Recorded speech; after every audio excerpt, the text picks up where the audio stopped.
सप्रेम साहेब बंदगी। सदगुरु कबीर साहब के चरणों में चरण बंदगी, महंत राम रहीदास साहब के चरणों में चरण बंदगी, महंत साध्वी धीरजदास साहब के चरणों में चरण बंदगी। बंधुओं,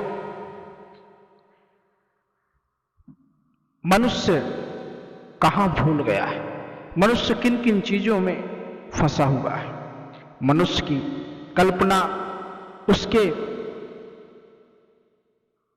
कार्य करने की शैली किस प्रकार से बदल गई है। मनुष्य मनुष्य नहीं रह गया, मनुष्य की प्रवृत्ति बिल्कुल राक्षसों जैसी हो गई है। एक दूसरे से जलन करना, एक दूसरे पर आरोप प्रत्यारोप लगाना, एक दूसरे का काम बिगाड़ना, यही सिर्फ मनुष्य का दैनिक दिनचर्या बन गई है। सदगुरु कबीर साहब ने तमाम कुरीतियों को खत्म किया था और सदगुरु कबीर साहब ने ऐसे तमाम वैमनस्य को इस तरीके से मिटाने का काम किया था। सदगुरु कबीर साहब ने अपने पूरे जीवन काल में सिर्फ प्रेम और सद्भावना का ही पाठ पढ़ाया लोगों को। लेकिन यह संसार में लोग क्या क्या नहीं कर रहे हैं। अभी मैंने कुछ दिन पहले देखा कि पिछले वर्ष ही, अब तो नवरात्रि इस समय आ गया है, पिछले वर्ष ही नवरात्रि का समय था और दुर्गा पंडाल में जगह जगह माता की मूर्तियां लगी थी और उनके पूजन अर्चन की जगह अश्लील वीडियो और डांस चलते थे। कहने का मतलब, जो वीडियो वायरल हुए थे उसमें यह देखा जाता है नृत्य करतियां और बालाएं वहां पर नाच कर। तो कहने का आशय यह है कि आप भक्ति करने के लिए क्या जिस जगह पर सत्संग और भक्ति और कीर्तन करना चाहिए उस जगह पर आप बिना बार बालाएं और डांस क्रिया से भक्ति नहीं हो सकती।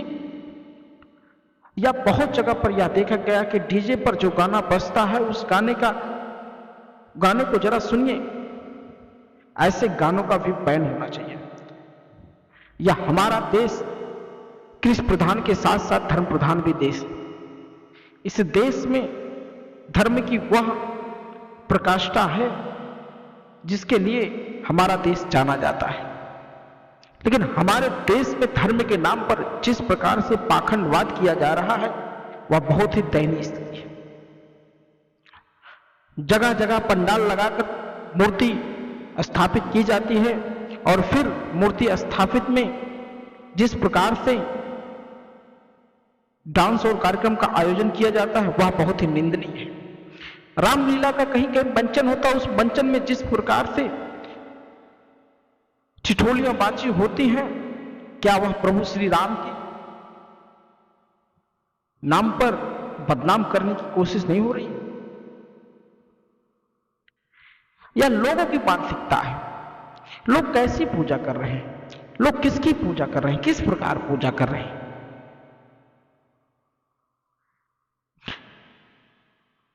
देखा जाए तो ज्यादातर पंडालों पर यही सब चल रहा है। उस गाने में देवर और भाभी को इस तरीके से समेटा जाता है कि वह गाना भक्ति दिखता ही नहीं है। भक्त और भगवान की जो प्रकाष्ठा होती है, जो पूजा होती है, जो याचना होती है, वह भक्ति विभोर से होती है, अपने मन और अपने तन को अर्पित करने से होती है, दिखावे से भक्ति नहीं होती। लेकिन यह पाखंडवाद इतनी जोरों से चल रहा है। इस पाखंडवाद का कारण ब्राह्मणवाद के कुछ लोग, सभी नहीं, कुछ लोग जो इस तरीके से पाखंडवाद का काम कर रहे हैं, ऐसे लोग खास तौर पे समाज के लिए विनाशकारक है। वह अपने माँ बाप की सेवा नहीं करते, वह अपने माँ बाप की आरती पूजा नहीं करते, वह अपने माँ बाप की सेवा करने के लिए बिल्कुल तत्पर नहीं रहते। लेकिन 9 दिन वह पूजा भी करते हैं, किसकी करते हैं, किस प्रकार करते हैं, वह सब जानते हैं। साथ ही उनका जीवन तो देखिए। नशे में धुत रहते हैं कुछ ऐसे लोग जो आरती भी उतारने जाते हैं। क्या यह भक्ति है?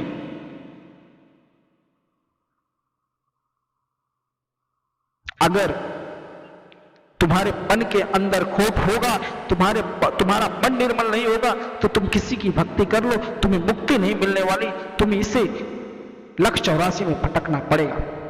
बंधुओं, यह जो प्रपंच जाल फैला हुआ ना, इस प्रपंच जाल से पूरे देश में एक ग्रसित हो गए, मानसिक ग्रसित हो गए। वहां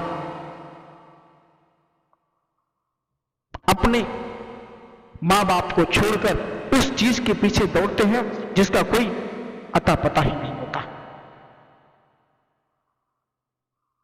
और बड़े बड़े धर्मगुरु, बड़े बड़े धर्माचार्य भी इस चीज को नहीं ध्यान देते, सिर्फ उनकी चिल्ला ही चले, सिर्फ उनके शिष्य बने रहे, उनकी पूजा होती रहे। माँ बाप चाहे खड्डे में जाए, माँ बाप चाहे अनाथालय में जाए, माँ बाप चाहे मर जाए, उनसे कोई मतलब नहीं होता। उनको उनसे मोटी रकम मिलती रहे, उनसे उनको मोटा धन मिलता रहे, उनके शिष्य बने रहे और उनको चढ़ावा चढ़ाते रहे। ऐसे शिष्य, ऐसे गुरु सिर्फ पाखंड ही करते हैं। वह शिष्य यह सोचता है कि मैं जो कर्म किया हूं, पाप किया हूं, वह धुल जाएगा। तो बंधुओं, कभी किसी का पाप नहीं धुलता। तुम्हारा कर्म, अगर तुमने कहीं भूल से कोई गलती कर ली, अगर माँ बाप के चरण में सिर नमाकर उस भूल को स्वीकार कर लिया, तो सारे कर्म धुल जाते हैं। माँ बाप की सेवा करने के कारण ही लोगों ने ईश्वर की प्राप्ति की। जिस घर में माँ बाप का अनादर होता है, वह घर पूरी तरीके से भूत के डेरे में होता है। और फिर अभी अभी पितरपक्ष गया, 15 दिन खूब पूजा होगी, पूजा अर्चना होगी, और ब्राह्मणों को खूब तेल मालिश किया जाएगा, खूब खिलाया जाएगा, खूब भर भर के। लेकिन इनका कर्म तो देखो, इनके कर्म ऐसे हैं जिसे कोई कहीं ना जा सकता।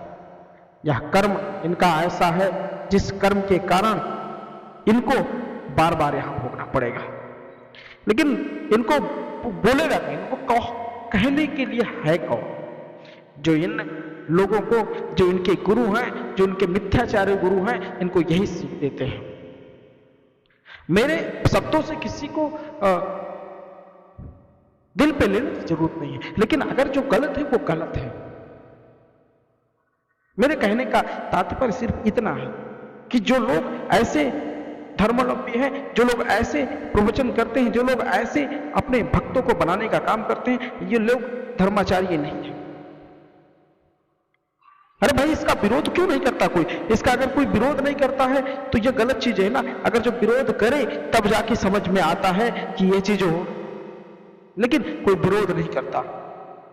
आगे मैं एक वीडियो में दिखाऊंगा आप लोगों के कि किस तरीके से लोगों को द्वारा, किस तरीके से वहां पर पंडाल रचा जाता है और वहां माता की चौकी लगती है और तमाम प्रकार के भजन अर्चन का कार्यक्रम जहां होना चाहिए, वहां पूरी तरीके से बार बालाओं का डांस होता है। इसलिए बंधु, अपने मन को निर्मल करो और अपने मन को बिल्कुल शांत रखो, और जो सच्ची भक्ति करनी है, माँ बाप की सेवा करो, घर पर पूजा आरती करो, लेकिन जहां भी जाओ अपने मन को निर्मल रखो। सब प्रेम साहिब।